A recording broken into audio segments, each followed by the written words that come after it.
தொடப்பா கத்துடா வெறிங்க விஷ்ணு வரியா தொடப்பமா ஏமா தொடப்புங்காரா இங்க வா.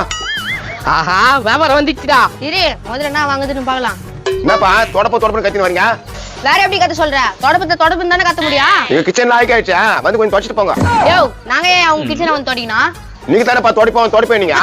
யோ தொடப்பு இருக்கிறியா? நான் நெக்ல பேசினுக்கிறா. சும்மா ஜோக்கு சொன்னேன். வாங்க இப்படி வாங்கி தொடப்ப. பாருண்ணா எல்லாம் நல்லா தொடப்போம். உனக்கு வேணுன்றதை வாங்கிக்கினா. எவ்வளவுப்பா தொடப்பா? 250 ரூபாய் இருக்கு, 150 ரூபாய் இருக்கு, 100 ரூபாய்க்கும் இருக்கு. 200 ரூபாய் தொடப்பா இது? இந்த தொடப்பம் 200 ரூபாய். 200 ரூபாய் தொடப்பமா? 150 தொடப்பா இது? இந்த தொடப்பம். இந்த தொடப்பம் 150 ரூபாயா? சரி 100 ரூபாய் தொடப்பா? 100 ரூபாய் தொடப்பம் இந்த தொடப்பம். சரியா இந்த மூணுத்துக்கு என்னென்ன வித்தியாசம்? இது புதுசு, இது கொஞ்சம் பழசு, இது அதோட பழசு. என்னப்பா பழைய தொடப்பெல்லாம் விக்கிறீங்க? கேட்கற வாய் கம்மியான ரேட்டுக்கு தானே கேக்குது. அதனால தான் 3 விதமான தொடப்பம் எடுத்துன்னு வந்துட்டான். நல்ல வியாபாரம் பண்றீங்க. சரியா இந்த தொடப்ப வாங்க. நான் இந்த தொடப்ப ஃப்ரீயா கொடுக்குறீங்களா?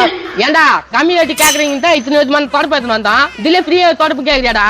தம்பி என்ன வாடா போடான்றா? மரியாதை கொடுக்கல தான் தொடப்ப வாங்க மாட்டேன். குரா நீ கெஞ்சி கேட்டாலும் உனக்கு கொடுக்க மாட்டேன் தொடப்பத்தை. ஆப்ரால் ஒரு தொடப்ப விக்கிற ஆளு இவ்வளவு தரட்டுல பேசுறேன் நீ? ஏய் ஓவரா பேசினா தொடப்பத்துல பூரா விட்டுருவேன். நிக்கிற பஞ்சாயத்துக்கு தம்ம தூண்டுக்குது இது. என்னப்பா தொடப்புமா என்ன வேலை?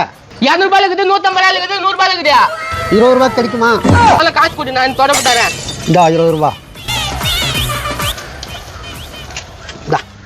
என்ன இது? 20 ரூபாய்க்கு அட்டா கிடைக்கும். வாடா போலாம். வந்து நானுங்க ஓசில கிடைக்குமான்னு. தொடப்பா என்னப்பா இப்படி பண்ணிட்டானுங்க? 20 ரூபாய் கொடுத்து வாங்கிக்கிறேன். என் கூட கொஞ்சம் பெருகிட்டு போ. இதுல எப்படி பெருக்க முடியும்? முடியாது இல்ல? அப்படின்னா வாங்கினா சொட்டை